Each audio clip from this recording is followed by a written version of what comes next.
Thanks, Jim, so much. Welcome, everyone. Thanks for taking time out of the middle of your day to come and hang out with me for a little while.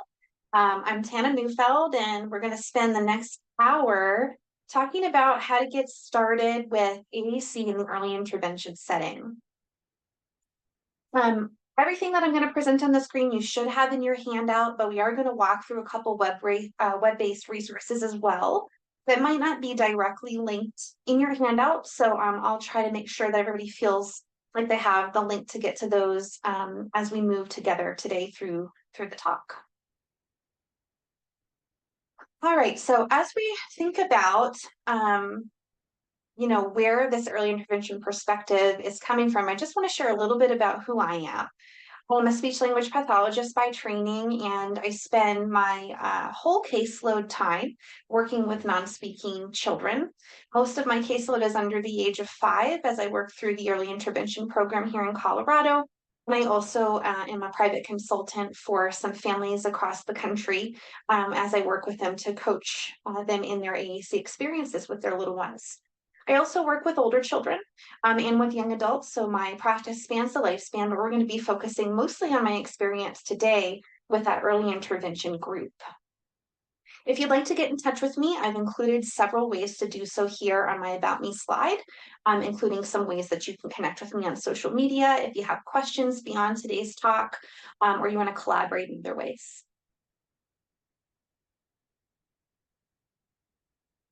So our goals today, as outlined in your learning objectives, are we're really going to focus in on how do you take what you're already doing in the IFSP process with your early intervention families and add an AAC lens to that process.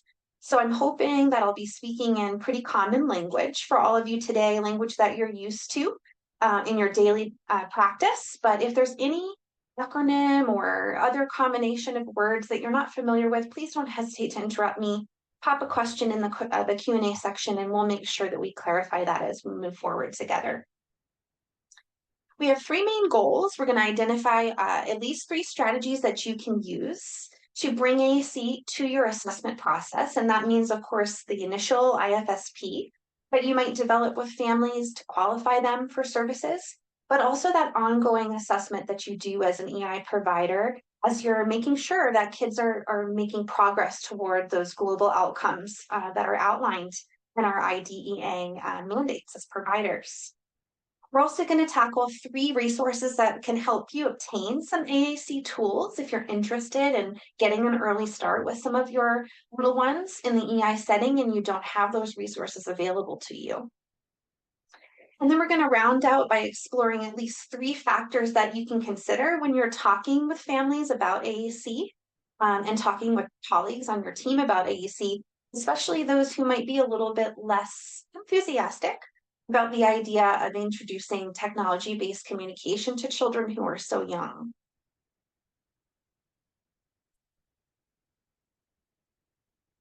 So we're going to spend an equal amount of time on all of these goals today, and then I'm going to leave a little bit of time at the end for question and answer.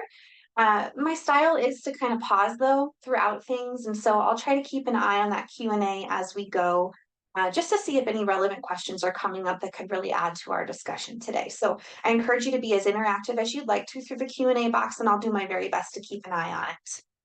We're going to start out today by talking about that AAC lens, as I said, for our assessment and our ongoing dynamic support of kids under 5.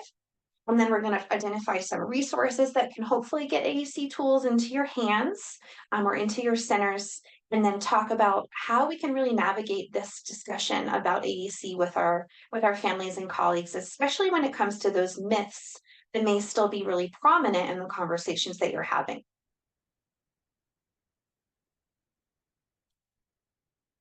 So usually in the AAC field, we know that it's super important to get a comprehensive AAC assessment. And in my work as an EI provider and also as an assistive technology consultant here in Colorado, it's very obvious that many providers are still feeling quite underprepared when it comes to doing those comprehensive AAC assessments.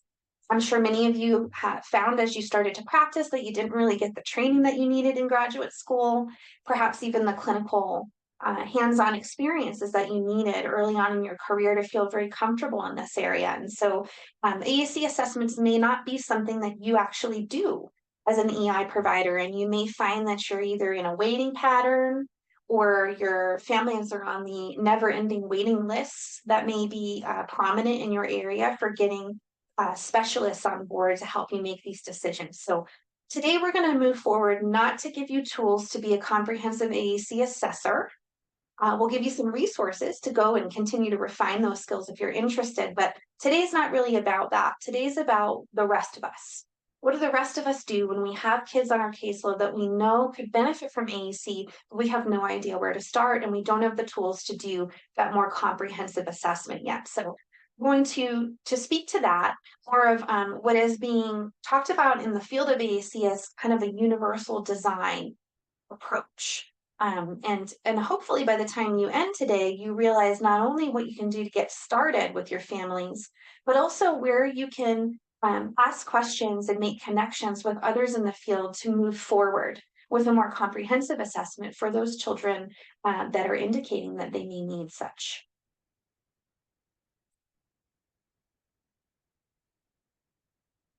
So when I think about AAC assessment in early intervention, the first thing I really want to make sure that we can connect as providers is what we already understand about communication, what we already understand about language and pre-linguistic skills. All of this is going to come into play as we make plans with families about how AAC technology might fit into their longer term support for their child. So the very first thing at the list here of that AAC lens is we're going to continue considering those communication skills. And part of this is obtained through your assessment that you're doing as an EI team. I don't know how many of you in the room are actually participating in those qualifying assessments that families start with in their first step, or how many are just kind of picking up families that have qualified for the program and are now moving forward through avenues of intervention. But regardless of where you land, at some point in time you're assessing those communication skills. You're making sure that that little one is developing according to the developmental expectations that we are striving for. And so we're going to just add to that lens today and hopefully give you a couple tools that you can think about to take that data that you're already collecting in your sessions and kind of organize it in a way that helps you plan for AAC related tools and strategies. The main area of current communication skills that we really want to focus on for kids that we are identifying as complex communicators is really means and functions. So whereas your IFSP based assessment may focus on where that child is related to overall or broad communication skills and where they should be in their development for those skills, this piece is going to take that information and go a little deeper and say, well, how is this child already communicating? What are the means that they're using? Then what are those means actually serving for that child? What are the functions or the communication purposes that are coming through those signals or behaviors, vocalizations, all of those ways that that child is using to start the communication journey with their family? And then, of course, when you're considering communication skills, you're always considering what those next steps are in development. And as you walk through your annual reviews for IFSPs and you're helping families decide how to add services or adjust goals, you're always thinking about what development helps you figure out for those next steps. And that's still true in our AAC assessment. Where we're going to kind of connect AAC to that is when we're thinking about how to bridge from where that child is right now, their abilities, their communication abilities, and what their IFSP goals are outlined by their family. Right in the middle is the bridge of tools and strategies, which is where AAC is going to fit. And it's actually going to help us to think about development when we inform our features that we want on our AAC tools. And we'll talk about that in a couple slides. So very first AAC aspect for our lens here is we're thinking about current communication skills, especially those means and functions, and then next steps according to what development is telling us. And also what happens with participation, right? Our IFSP is all about daily routines and all about helping that child participate in meaningful aspects of their life with their family. And so those next step skills sometimes are going to be much more hinged to family priorities and child priorities than they are to development. The second bullet here, needs, is we really have to think, especially with our kids with multiple disabilities, what types of access needs do they have that are going to inform the types of AAC that we can bring to that starter system that we want to try out in the EI timeframe. So we're not going to have a lot of time to talk about specific access needs and how to problem solve those today, but they definitely need to be part of the puzzle when we're thinking about a starter system. So we'll make sure that if we've got vision and motor on the radar for our kids, that we're collaborating with others on our team that can help us gain a better understanding about how to move forward with AAC given those circumstances.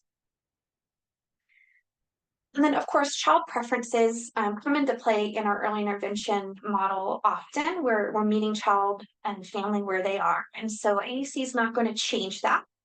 So hopefully today, as we think about how to use some of these tools to reorient our data from assessment and give us a clear path to a starter system, we're still thinking about how to center that interaction in that family-child relationship. AAC doesn't become our focus, even though technology is involved, right? So we're always thinking about what is really the preference of that child and family in this interaction, and how do we help that AAC bridge add to this interaction rather than take away from it.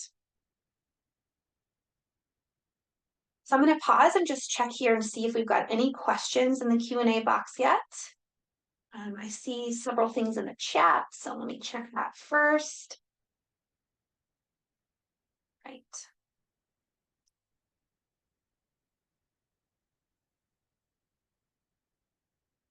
So when I'm thinking about how to add to my early intervention assessment process with AAC in mind, there's several strategies that come to mind, but I put the key strategies here for us and we'll walk through them together, as well as walking through some resources to help us navigate collecting, information in a way that we can make sense of.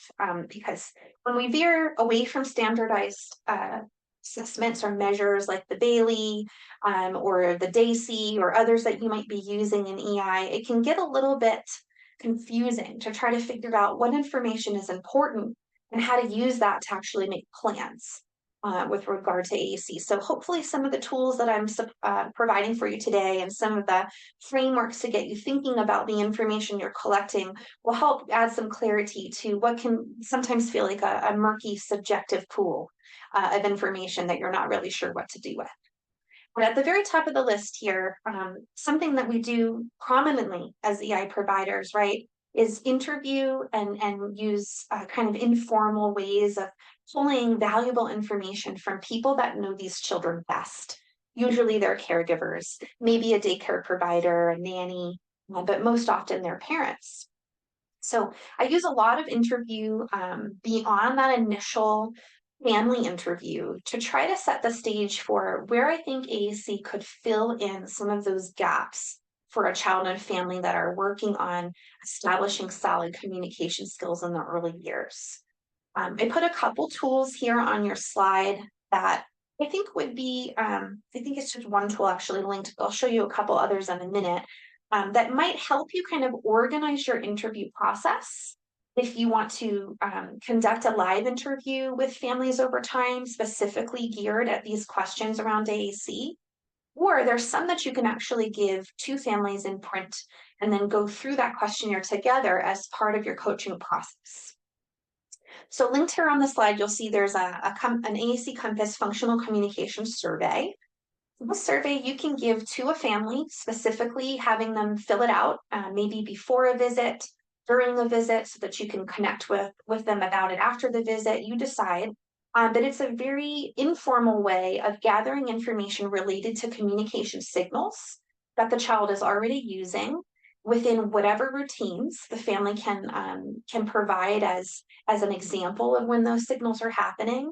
And then also try to get to what the family thinks that signal means in that routine. So you can see here that theme of means and functions coming through. But it's written in very parent-friendly language, so it's designed to really help that family look at what's already happening for communication with that child all throughout the day. So you can get to that resource by clicking on the image here. I think we'll take a moment to actually go explore some of this resource and another at the end of the talk if we have time today as well. Additional tools that might be helpful for this idea of interview and questionnaires are also things like the communication matrix. I don't know if anybody in the talk today has used the communication matrix, but it's a wonderful way to establish a baseline of how that child is currently communicating. And then from that baseline to be able to pull in some information about what types of words do we want to have available on an AAC system to really support building language from that starting point. So that's another option. The communication matrix is an online tool that you can have families fill out directly on their own if you'd like, or you can also do it in more of an interview format over one or more sessions together as a team. So 2 interview tools there to consider: this functional communication survey and also the communication matrix. I also have a link set up in our resources that I'll show you if we have time at the end, that walks through several other informal measures that you can use for this purpose of interview and questionnaire to really help you organize those the information points around means and functions. In addition to interviewing and using questionnaires with caregivers, another big piece of what you do as an EI provider that's valuable when it comes to AAC planning is you do a lot of observing, right? Especially of those foundational and important interactions between the child and their caregivers. And so through your coaching and through your observation, and I like to do many types of observation that I'll share about in a moment, you can also use these types of tools, these surveys and communication matrix tools, to make additional observations about how that child is already communicating. And again, it's not to decide necessarily what category or developmental stage they're in. When we're using these tools now, what we're trying to figure out is what is already happening in this family, and how can this be a springboard for us to start building language in there. And we'll talk in just a moment about some tools to help us plan for that aspect specifically. One type of observation that I really love to do in EI is indirect observations, especially when I have learners who are still trying to build the foundation of social emotional engagement.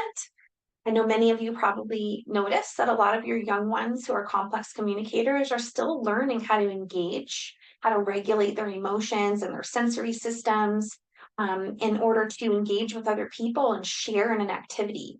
And so that element can often be kind of a conundrum for us as AAC professionals to try to figure out, where does AAC fit in with a little one who's still trying to learn how to engage in a one-on-one relationship? And then all of a sudden we're bringing in this technology or this tool, and there's another point of focus that could really challenge that little one. So when I find that I need several times to see things happen with these learners who are still learning to engage, I love to have mom and dad or other parents share videos that they've taken of really strong moments of interaction where lots of communication signals are happening, and the parent is feeling very successful about how that went. And then on the flip side, videos where things kind of fell apart, and families feeling quite frustrated or the child's feeling quite dysregulated. And you can use these indirect observation videos together in your coaching sessions to really look at them from an AAC perspective. What are the signals I see? Did mom pick up on those? Did she interpret them in a way that you believed was accurate based on your observation from the outside? How did she respond to that interpretation? What words did she use? What actions did she use, etc.? So with that, what we can start to form is a bigger library of what this child is already doing with their caregiver.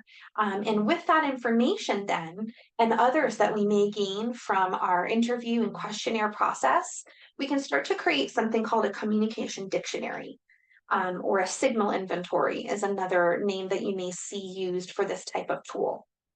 I've linked it here, an example of one here at the top left-hand side of your slide.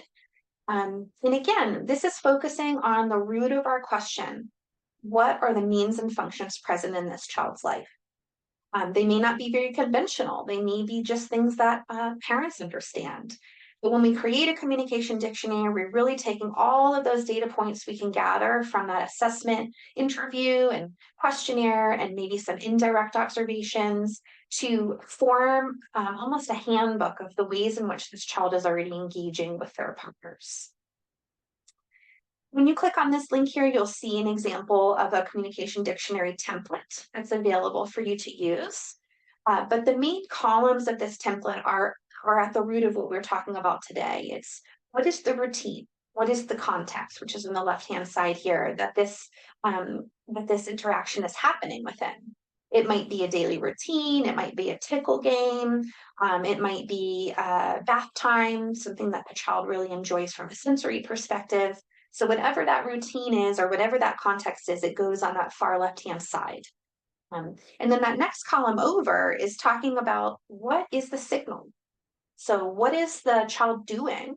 What behavior, what pre-linguistic skill, maybe even what word, if the child is speaking a little bit, what word is coming through in this routine? So anything that's a signal or a means is going to go in that second column. And then the third column is, what are those closest to this child believe that this means? So what's the interpretation? Is this a request for you to do more tickles? Is this what I do when I need you to give me a different toy in the bath? So all of those interpretations would go on that third column, and we're going to get those from caregivers.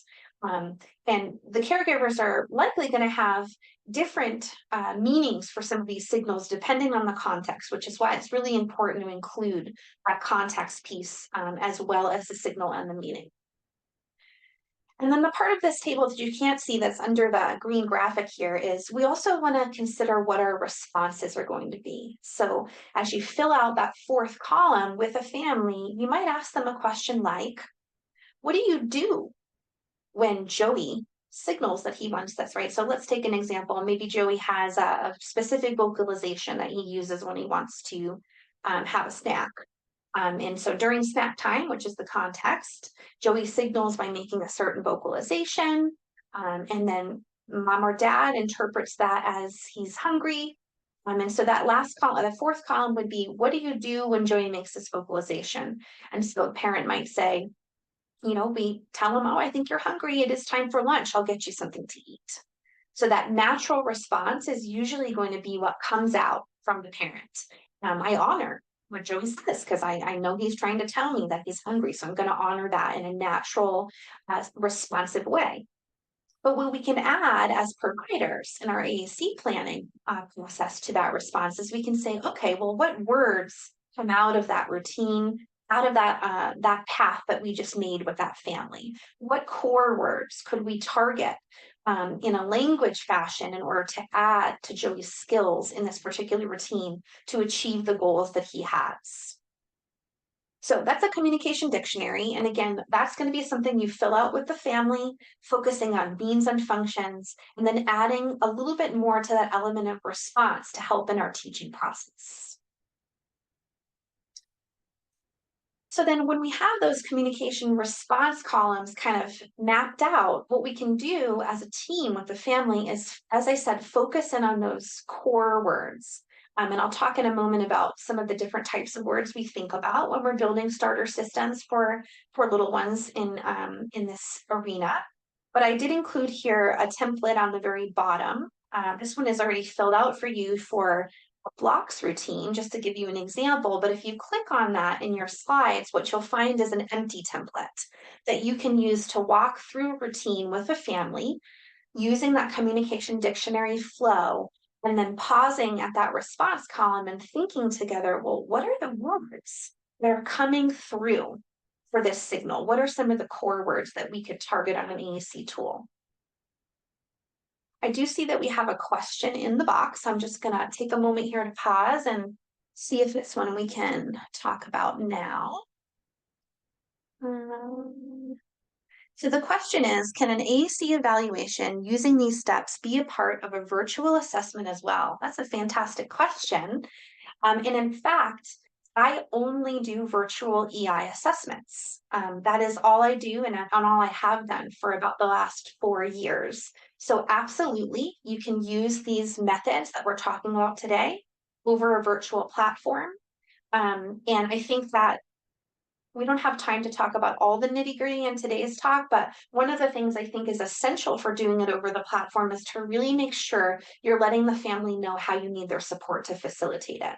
There's going to be a little bit more, camera angles that you're going to need. You might need that family to prep for your session virtually, which is common for EI telehealth anyway. We're always informing our families of how they can prep for the specific goals that we have together in our session. So if you'd like to chat about how this looks over telehealth, please reach out to me. And I would love to brainstorm with you and to share some of the lessons learned and the successes that I have encountered.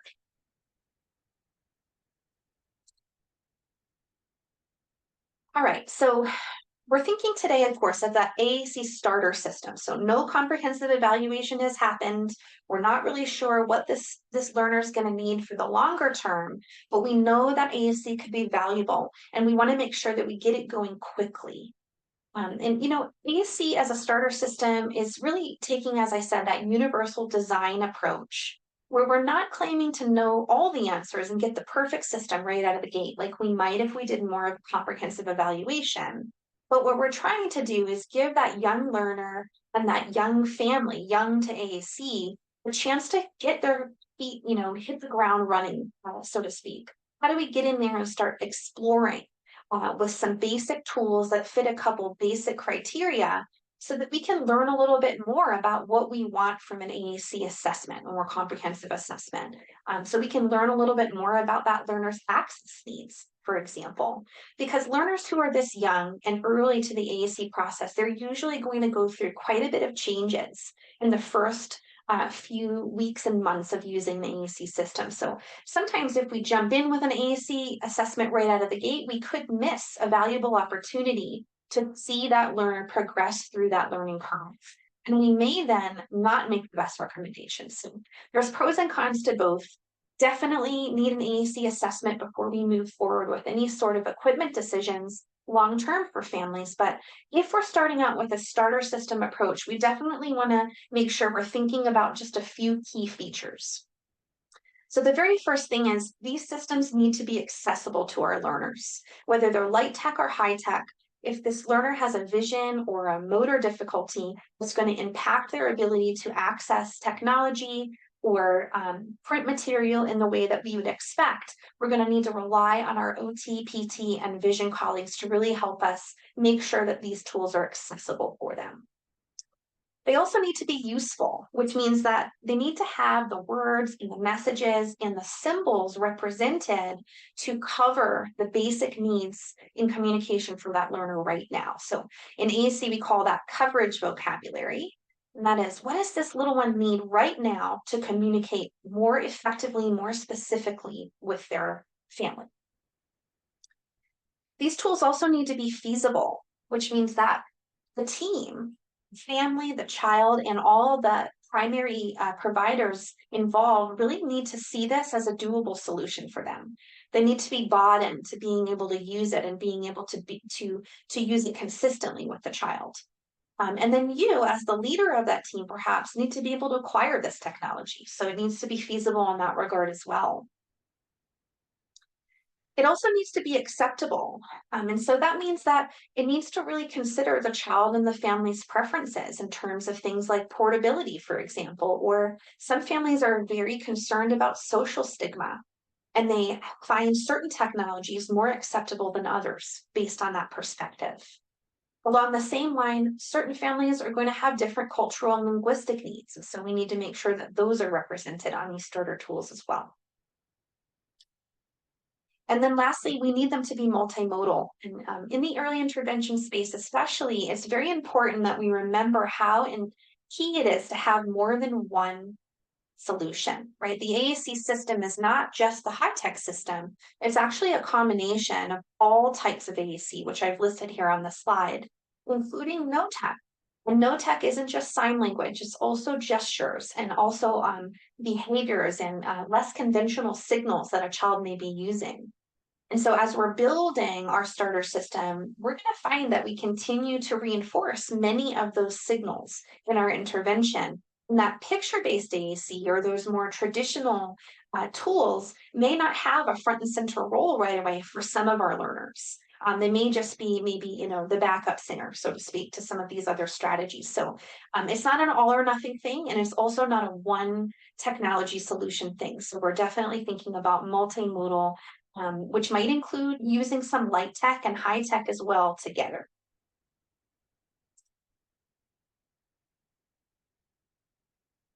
So we talked so far about using means and functions at the center of our question when it comes to where AAC can play a role.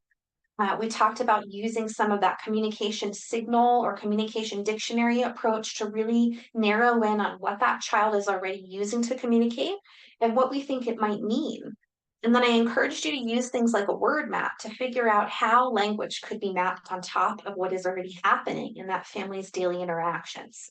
So this slide is just really to remind us, or maybe to introduce some of us who might be a little newer to this arena, what types of vocabulary do we want to make sure are on a starter system? As much as we can, we really want to make sure that we're using starter systems that kind of line up well with robust or high-tech AAC options that are currently available. Because if we're thinking in the long term, we know that this is a child who may very well need AAC solutions for at least their longish term, beyond their preschool years into their school age. We're not sure. We don't have great crystal balls. And so we want to make sure that we're building toward that longer term perspective. And so a high-tech solution is normally going to be the most effective tool for communicators at that part of their journey. And so we're going to try to base our starter system on what's already available to try to curb, that learning demand that might otherwise happen if we were changing systems on a regular basis. So I've included in your resources for today's talk places where you can go to get some printed or light tech AAC options that are provided by some of our high tech AAC companies. That's one way to think about it.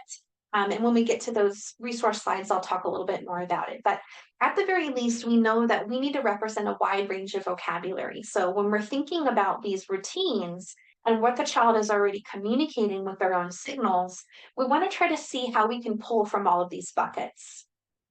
The first bucket is probably one you've heard a lot if you've been awake for 5 minutes in the AAC space, and that's general core.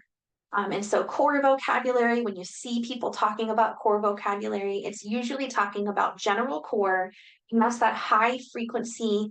It's a small list of high frequency words that are incredibly versatile because they can be taught and can be utilized across various routines. Another piece of core that is not as readily talked about is personal core, however, and personal core includes nouns. So noun has often been a dirty word in the core space where it's like, well, we don't use nouns, we only need core. But that's actually not true. And that's especially not true for very young emerging communicators, because as you know from typical development, many toddlers start out using nouns as their first words.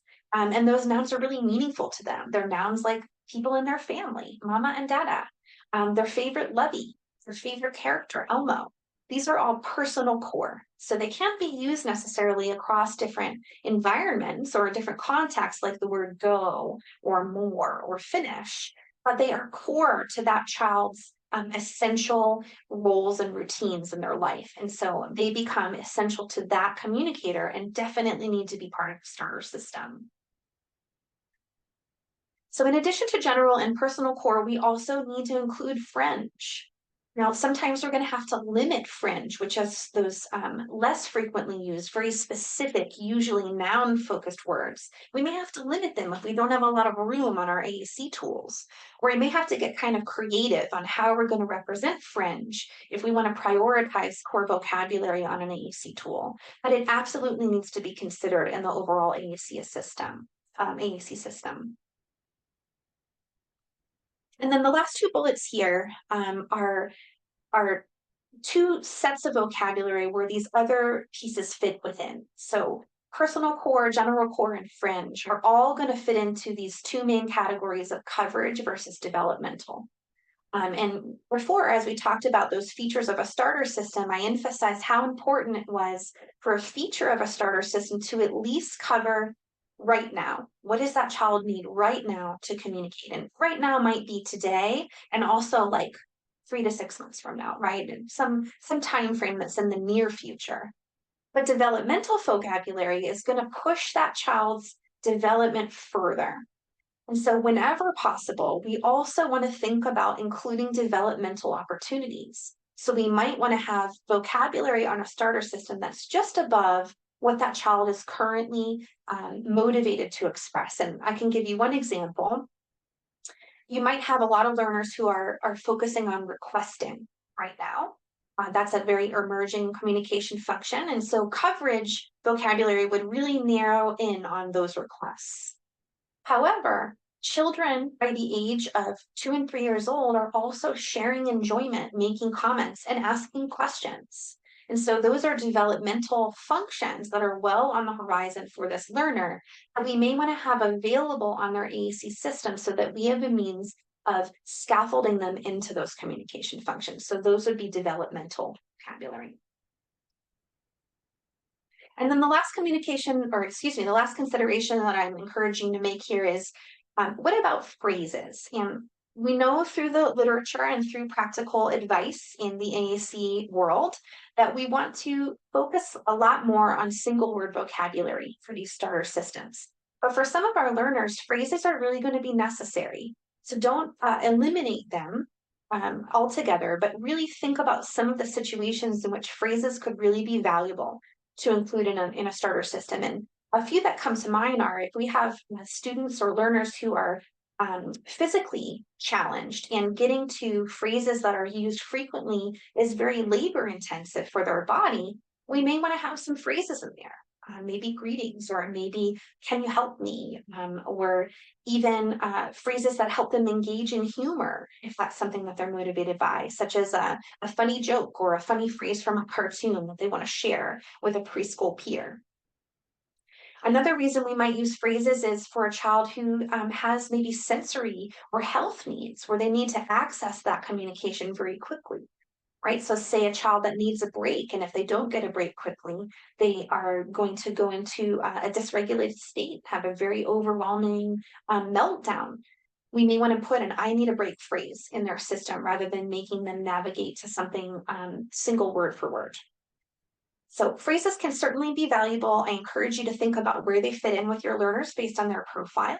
And one final thing I'll mention here is phrases can also be considered for Gestalt language processors. So again, we can't talk about that in this course, but if you're working with students who have more of a Gestalt language processing strength, then phrases may very well find themselves into a starter system. All right, I'm going to check the Q&A again. We've got another question here. Couple. Let's see here. Oh, someone just asked what I talked about. Have you ever used phrases for Gestalt language processing? Yes.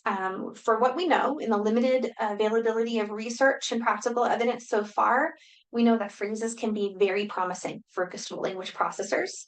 There's a lot of great continuing it out there on this topic, and I encourage you to dive into it if you have some of these kids on your caseload.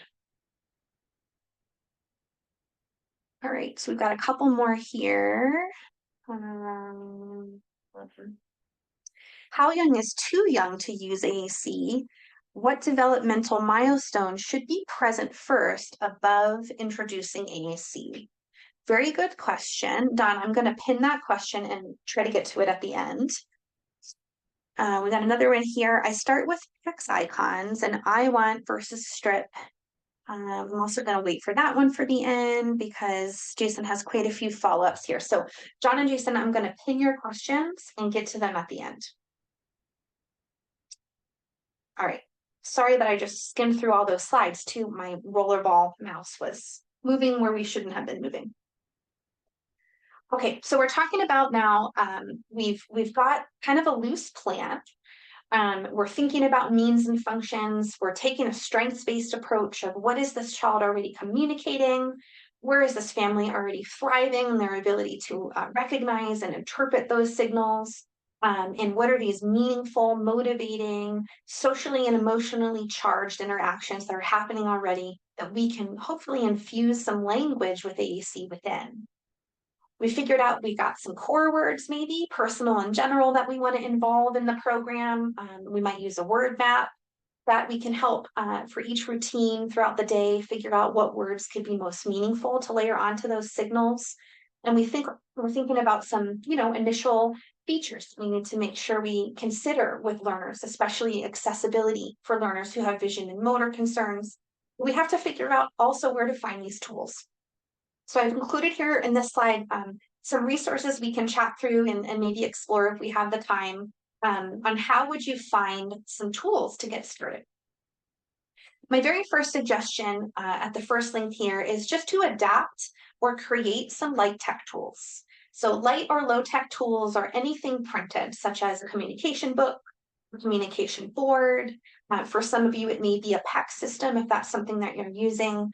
But light tech is a fantastic place to start if you're a provider with limited access to high-tech tools at a center that doesn't have a lot of funding or doesn't have a lot of experience with what they should invest their funding in. Light tech is something that you can usually do today and have available in your library for your whole entire team to use and adapt as they need.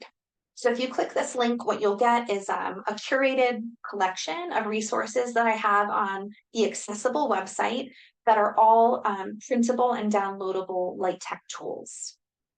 A lot of them are kind of a print and use it as it is type of tool, so you'd have to get a little creative to adapt it for individualized needs.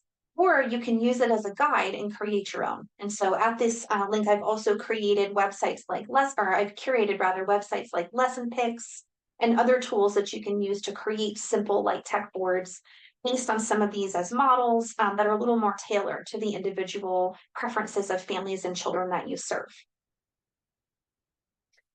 In addition to light tech tools, there's a lot of loan libraries available to many of us in our local areas. So link 2 is going to send you to another curated collection of places where you could reach out and get some AT loan equipment.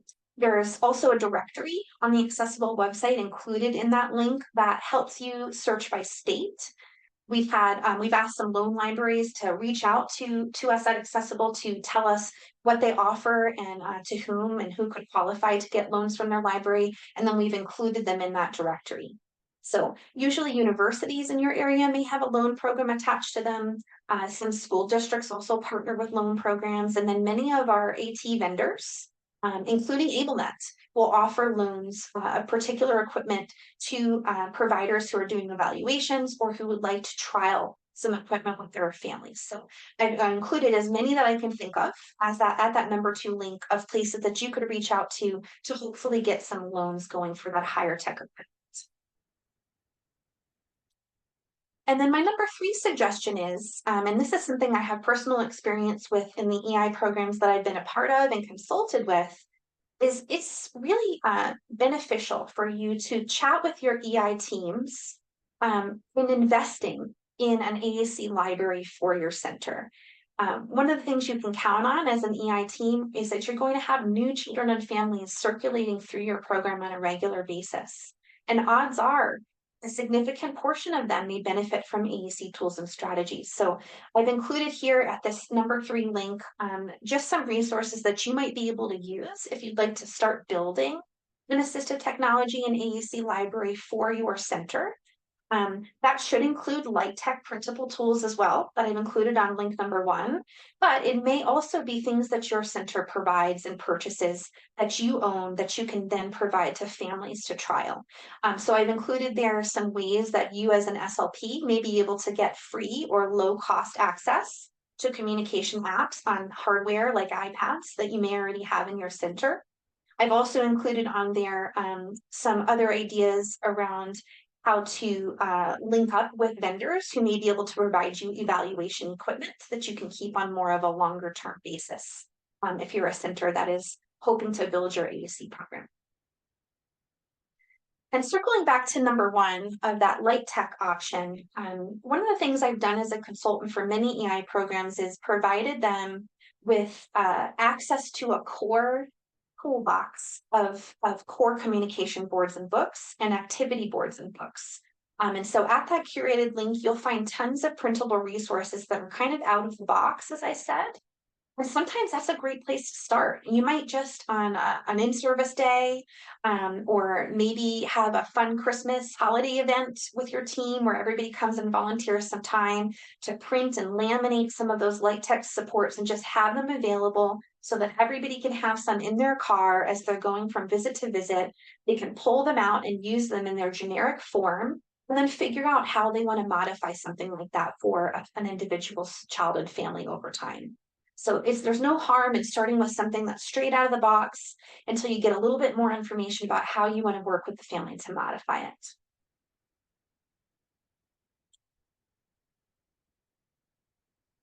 All right, so as we round out, we're getting to our final point here of, okay, so I'm on board as a provider. I know that I want AAC to be a part of my intervention support for these families and students. Otherwise, I wouldn't be here at this talk. But I have a couple other perhaps colleagues or families that are a little bit harder nuts to crack, right? They're still a little bit mystified by how this AAC stuff is actually going to fit in. One of the questions in the Q&A box was how young is too young and what are the prerequisite skills? Those are two main myths that are still proliferating throughout the world. And so it's a really important conversation to keep having, helping people feel more comfortable about the fact that these myths are actually not realities. So I've included some resources for you in this regard as well, but I wanted to give you just some main strategies that I have found helpful when talking about AAC, especially with families, because likely families are not bringing a lot of background history or preconceived notions that colleagues may have, but they're bringing a lot of fear or a lot of uncertainty around whether or not this is a good approach to include in their child's program. So the very first thing I suggest, of course, the cornerstone of EI is you need to build a trusting relationship.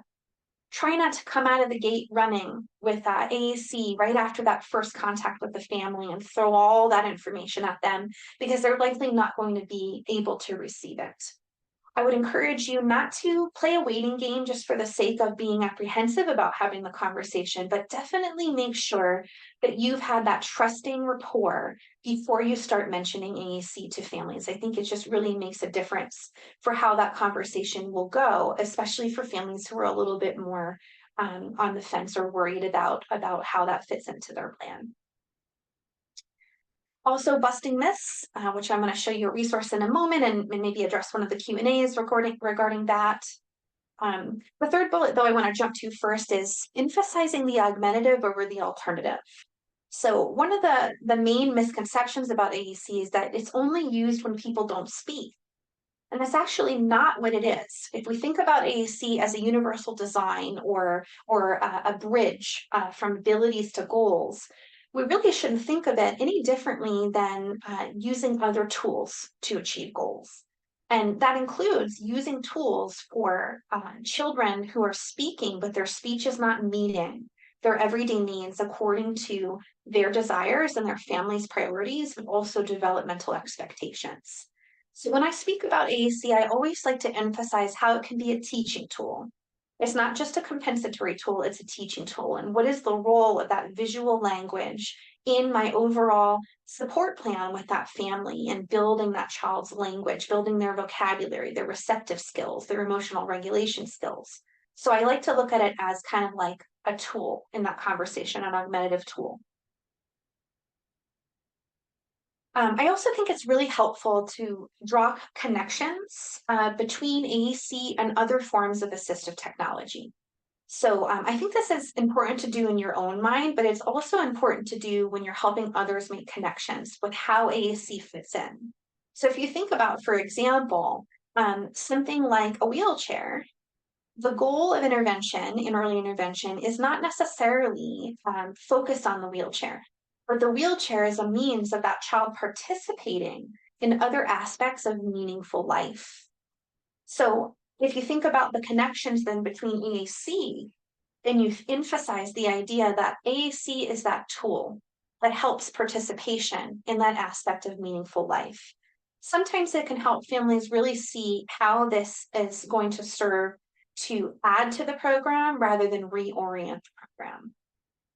Participation is always at the focus of what we're working on in early intervention and beyond. And so making connections with more familiar forms of technology, even glasses, or other supports that families may be more familiar with can really help you navigate this conversation.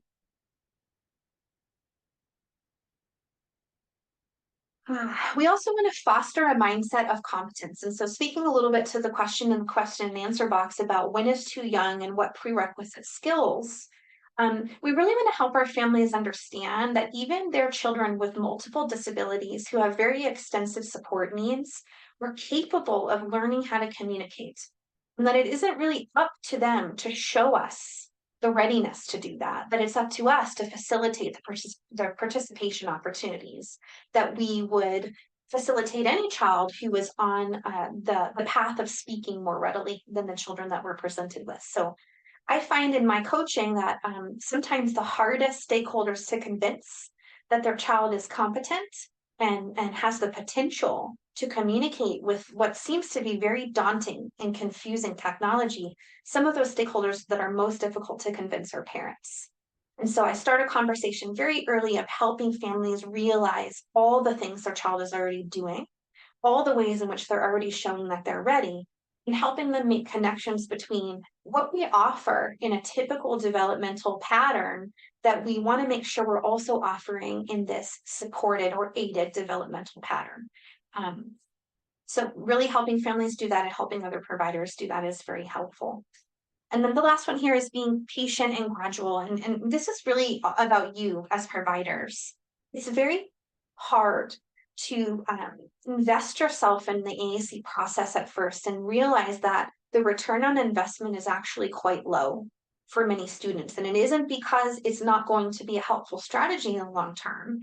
It's usually because you are encountering them at a very early emerging stage in their communication journey.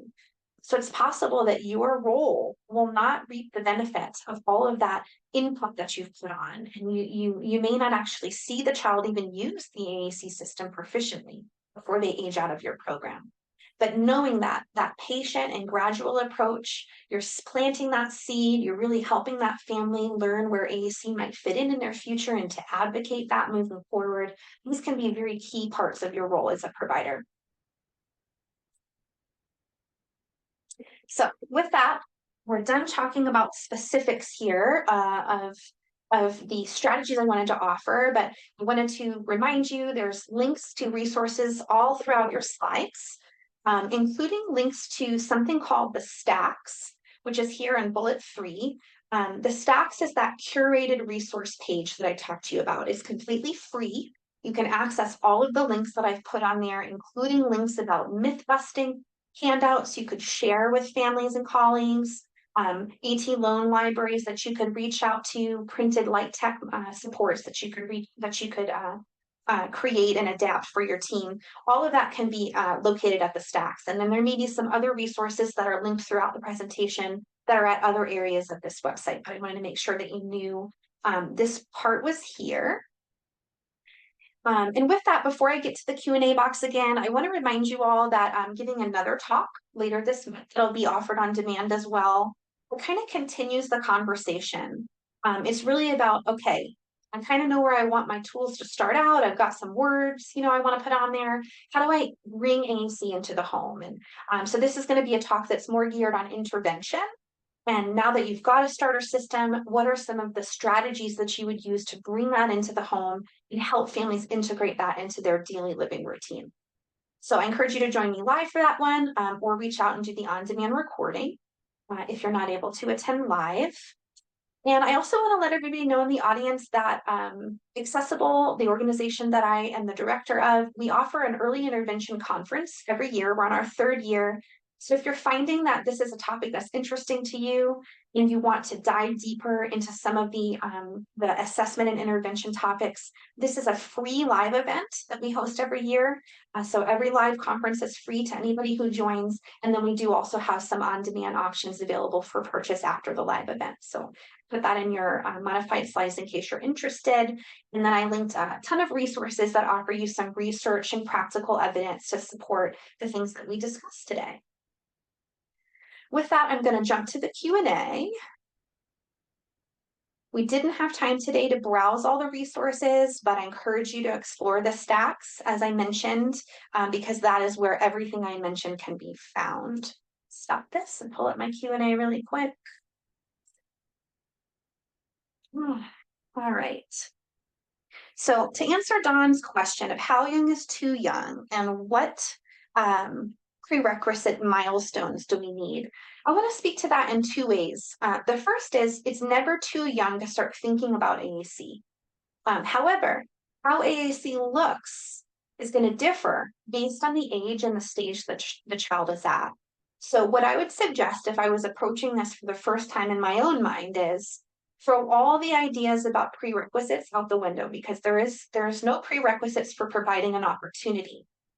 But if you have a student who is not yet demonstrating certain foundational social emotional milestones, the way you integrate AAC into their program is going to look very different.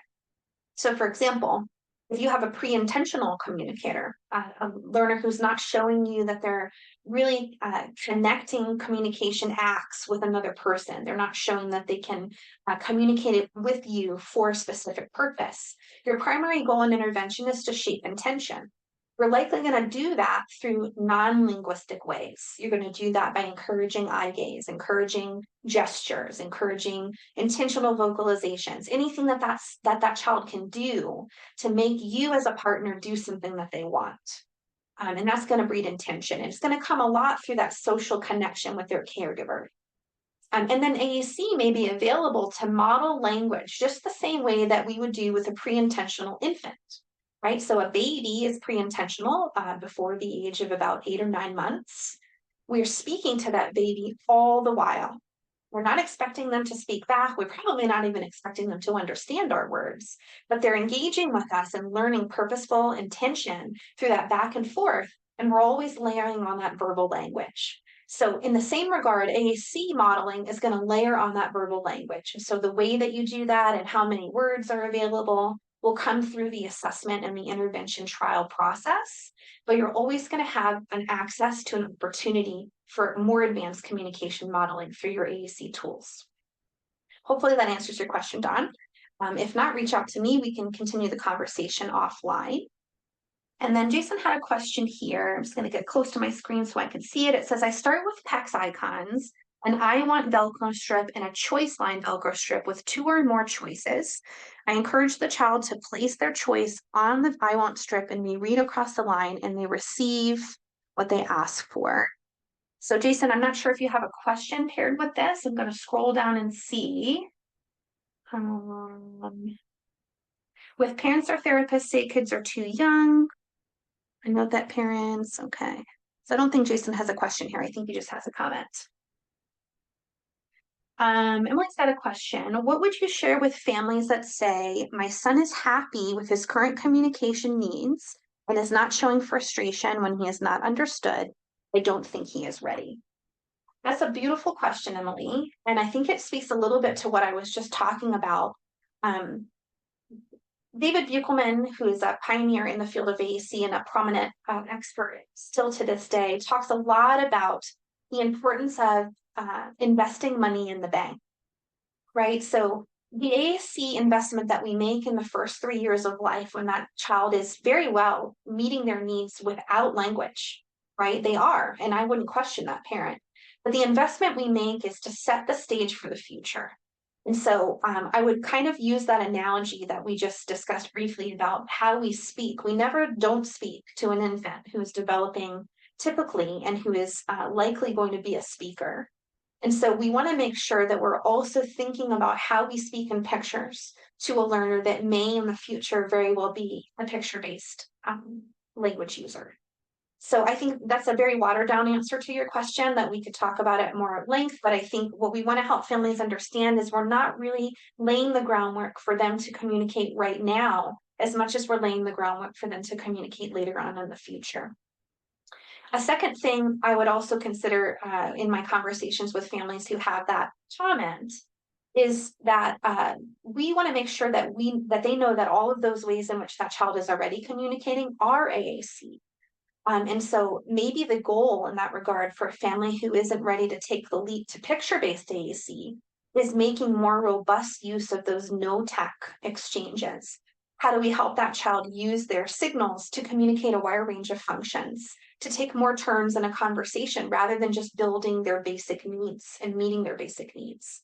So reminding families that kids, very young kids, they communicate beyond basic needs. They tell stories, they share their ideas and interests, they argue, they assert, and challenging that family to walk with you on that conversation. Is your child able to do that without other ways of expressing those functions? And if not, maybe that's where AAC lives for that child. Maybe their basic needs continue to be met with signals, and their ability to storytell and participate in arguments and other things that are meaningful have a place in the AAC picture-based realm.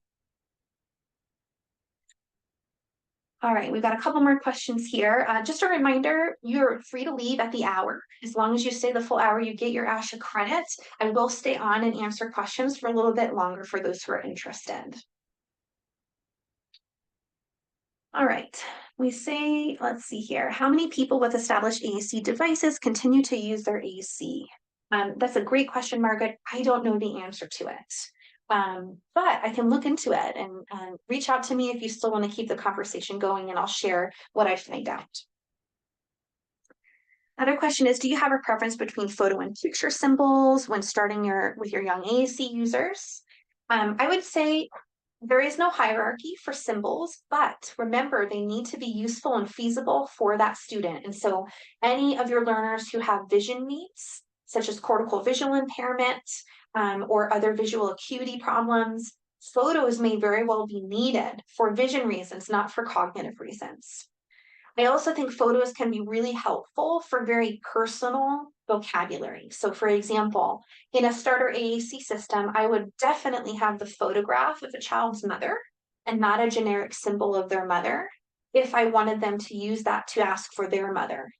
But I may also have a generic symbol on a different page that is for the concept of mother, someone else's mother. So there can be a case for using more of those generic, overall, catch-all symbols versus more personalized photos, especially for very personal vocabulary.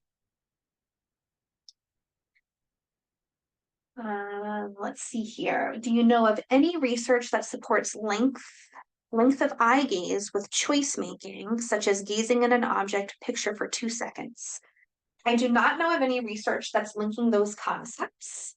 I'd love to know about it if you have some though, so feel free to reach out to me via email and we can keep the conversation going, but I don't personally know of any research related to that. All right, we've got another question here. Eye gaze, how long loan for? I'm not sure what that question means. Vinny, maybe you can add a little bit more information to your question and I can help you with that. All right, so with that, I think I've hit everything that I could understand in the Q&A box. I'll go ahead and pause here, see if anybody else have any final questions before we end for today. I thank you all so much for joining me. I hope you'll consider joining for the second session later this month.